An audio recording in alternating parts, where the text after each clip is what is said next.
Ketika Gibran turun ke jalan dan kemudian menimbulkan kemacetan seperti ini, padahal ya orang-orang juga nggak peduli gitu ya. Itu kan macet gara-gara pengawalnya aja yang terlalu banyak kan.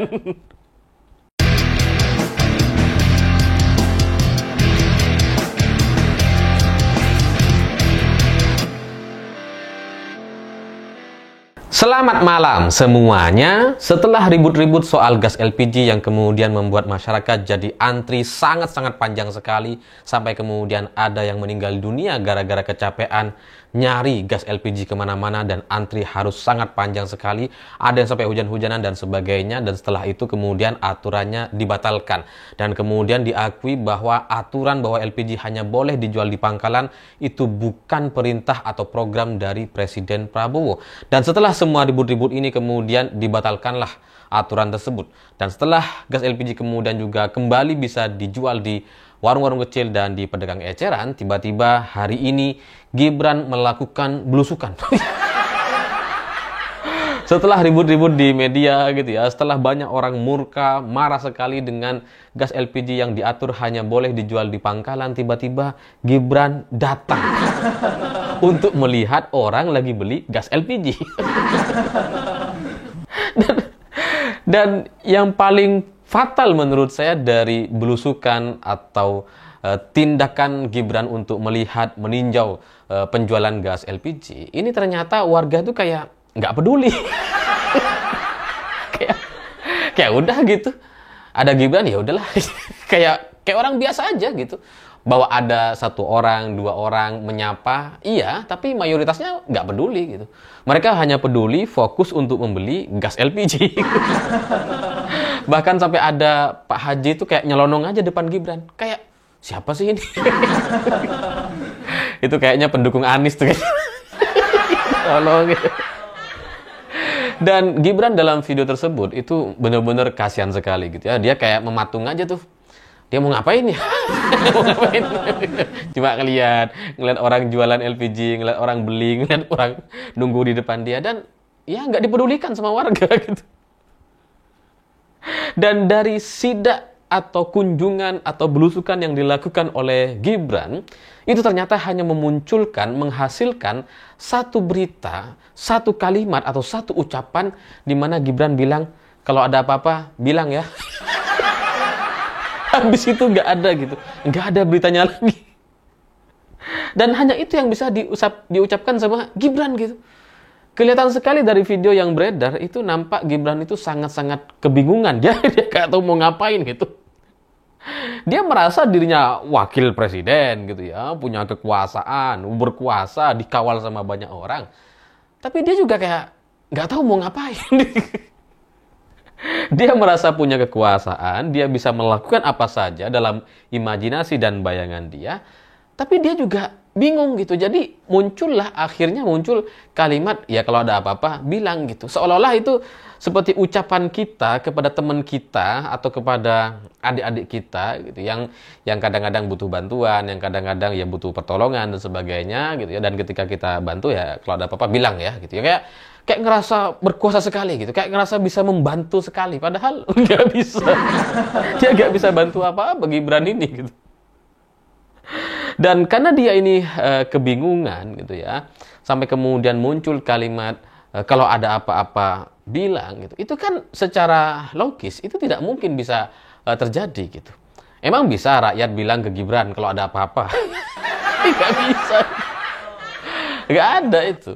Jadi dalam imajinasi Gibran pun seharusnya itu disadari bahwa nggak mungkin apa yang dia ucapkan itu kejadian gitu. Kalau ada apa-apa, kalau masyarakat ada apa-apa, bilang sama Gibran. Nggak mungkin itu. Lawang dia bikin lapor Mas Wapres, aplikasi Mas Wapres yang menangani, yang menemui juga bukan Gibran gitu. Ada timnya. Dan setelah antri panjang juga ada banyak orang yang tidak tertampung atau tidak bisa mengadukan permasalahannya. Itu gimana sekarang aplikasinya? Nggak jalan kayaknya. Kalau Gibran sampai harus turun ke lapangan ngelihat masyarakat, kalau ada apa-apa bilang ya. Mau bilang sama siapa?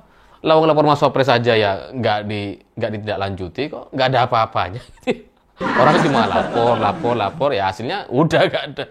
Jadi ketika Gibran kemudian turun ke lapangan dan bilang kalau ada apa-apa bilang, itu kan menunjukkan kegagalan berpikir dia sebagai wakil presiden katanya gitu, dan tapi tidak mengerti terkait apa yang akan dia lakukan setelah itu. Tidak mengerti apa yang harus dia lakukan. Bahasanya tuh hanya bahasa ya kayak orang biasa, seolah-olah dia tidak punya jabatan apa-apa, kalau ada apa-apa bilang. Itu kan bukan level wakil presiden, tapi ya apa yang kita harapkan dari wakil presiden seperti Gibran yang emang nggak ada gitu, nggak ada yang perlu kita harapkan. Cuma kan sebagian orang perlu disadarkan bahwa kualitas Gibran memang hanya sampai di sini gitu. Dia nggak bisa bilang apa-apa, dia nggak bisa muncul dengan pemikiran, gagasan untuk menyelesaikan satu permasalahan, atau setidaknya memberikan penjelasan kepada masyarakat terkait apa yang sebenarnya terjadi di pemerintahan, sampai kemudian muncul aturan yang aneh dan menyusahkan. Setidaknya itulah yang harus disampaikan oleh Gibran gitu. Harusnya dia jelasin setidaknya gitu. Tapi kalau cuma muncul, ya kalau ada apa-apa bilang ya. dia juga gak ngerti tuh. Ngapain ya dia belusukan? Ngapain saya belusukan ke sini ya? Saya mau ngapain ya? Saya nggak tahu juga. Nggak tahu gitu. Ada orang beli gas, udahlah tontonin aja. Gimana ini? Gimana? Dan selain itu, sebagai wakil presiden, kalau misalkan gitu ya, misalkan ada orang ngadu, entah lewat ajudannya, entah dikasih nomornya Gibran secara langsung. Kalau misalkan ngadu nih, Mas, gas LPG nggak ada. Mas, gas LPG-nya hilang lagi. Emangnya Gibran mau ngapain? Mau ngapain coba? Kan nggak ada gitu. Dia nggak bisa ngapa-ngapain juga. Emangnya kalau ada rakyat bilang, Mas Gibran ini LPG-nya habis di sini, di Menteng misalkan, atau di mana, di Jakarta Timur, Jakarta Utara gitu. Emangnya dia bisa langsung kirim gas LPG? Kan enggak. Jadi sebagai wakil presiden seharusnya lebih memungkinkan rasanya bagi Gibran itu untuk bertemu dengan menterinya, dengan pihak-pihak terkait, dengan ya pejabatnya lah. Karena ini soal keputusan kebijakan pemerintah, bukan soal masalah yang ada di masyarakat yang tidak terdengar oleh pemerintah. Enggak gitu. Belusukan itu hanya dilakukan ketika ada masukan-masukan dari rakyat dan itu tidak terdengar di pemerintah. Kalau soal masalah gas LPG ini bukan masalah yang tidak terdengar. Itu nyaring sekali di media sosial, di media mainstream, semua orang bicara. Jadi kalau Gibran masih belusukan, itu aneh. Kayak orang nggak pernah denger masukan sama sekali, kayak nggak pernah buka sosial media. Gitu kan. Jadi seharusnya kalau Gibran mau memperbaiki situasi ini, ya panggillah misalkan Pak Bahlil, Menteri Bahlil gitu ya. Minta penjelasan gitu ya. Ya meskipun pada ujungnya Bahlil akan merasa bahwa ya ini kan keputusan atau kebijakan bapaknya Gibran. Mau apa? Jadi di tengah kebingungan yang sangat luar biasa dari seorang Gibran, dan dia harus harus merasa dirinya itu pahlawan sebagai wapres, harus melakukan sesuatu dari isu yang beredar di masyarakat ini, tapi dia juga nggak tahu mau ngapain. Akhirnya datanglah belusukan, datang ngecek penjualan gas LPG, dan hanya muncul dengan kalimat, kalau ada apa-apa, bilang. Dan ini adalah satu contoh bahwa pencitraan yang dilakukan oleh Gibran itu tidak akan pernah sama dengan pencitraan atau belusukan yang dulunya pernah dilakukan oleh Pak Jokowi. Tidak akan pernah sama, meskipun Gibran ini ya anaknya gitu. Tapi dari gaya-gaya Pak Jokowi tidak pernah, seingat saya, beliau belusukan dan kemudian fatal kayak gini. Kayak gagal banget tuh nggak pernah gitu ya. Jadi kalau Pak Jokowi belusukan, datang ke daerah, itu selalu sukses luar biasa.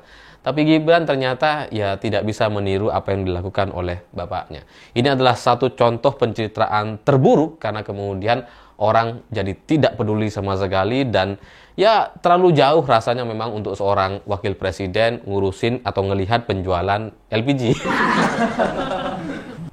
Ya Pak Jokowi juga ketika ada kelangkaan beras, bukannya kemudian datang belusukan ngelihat orang beli beras, enggak gitu. Beresin dulu, setelah beres semua, seminggu setelah itu baru belusukan gitu. Ini aturannya yang masih amburadul seperti sekarang, kelangkaan masih ada di mana-mana, dia tiba-tiba udah belusukan gitu. Ya tapi beruntunglah Gibran ini tidak diomelin seperti halnya Bahlil gitu. Bahlil itu kan sampai diomelin sama orang tua. Itu seandainya nggak ada polisi, nggak ada pengawal, kayaknya gas LPG-nya udah dilempar ke Bahlil itu kayaknya. Tapi dari sini saya akhirnya menyadari kenapa Presiden Prabowo itu tidak terlalu memberikan banyak kesempatan bagi Gibran untuk bertugas atau diberikan tugas-tugas presiden atau menjadi wakil dari presiden gitu. Jadi saya mengerti akhirnya kenapa ketika Presiden Prabowo berhalangan hadir kepada sebuah acara, itu yang diutus atau disuruh menggantikan adalah adiknya atau Pak Hasyim. Saya paham gitu, karena kalau yang disuruh Gibran kayaknya juga bingung dia mau ngapain. mau bicara apa gitu ya. Dan pada akhirnya para pejabat kita, termasuk ya Gibran gitu, ketika melakukan belusukan seperti ini, saya melihat itu jadi kayak nggak ada gunanya. Ketika Gibran turun ke jalan dan kemudian menimbulkan kemacetan seperti ini, padahal ya orang-orang juga nggak peduli gitu ya. Itu kan macet gara-gara pengawalnya aja yang terlalu banyak kan. Itu kan menunjukkan bahwa dengan adanya pejabat-pejabat kita itu sebenarnya itu bikin masyarakat tuh tambah susah gitu. Sebenarnya kalau nggak ada pejabat, rakyat itu akan ya oke-oke aja gitu.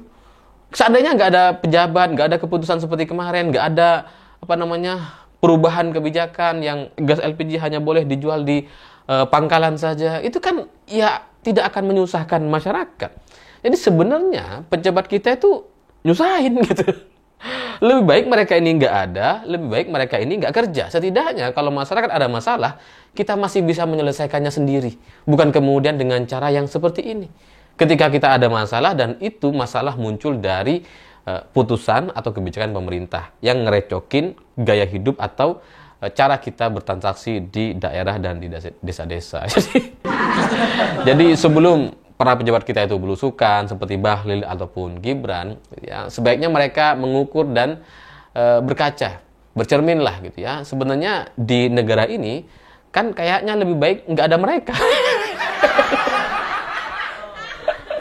Ya, tapi untuk urusan gas LPG saja kita sampai ribut-ribut seperti ini, apalagi urusan yang lebih besar nantinya, ya pasti akan jauh lebih sulit untuk kemudian diselesaikan karena logika para pejabatnya nampaknya memang seburuk ini. Jadi ya maklum saja kalau Gibran bertindak seperti itu, kemudian Bahlil bertindak seperti itu, ya karena memang sudah satu paket kayaknya.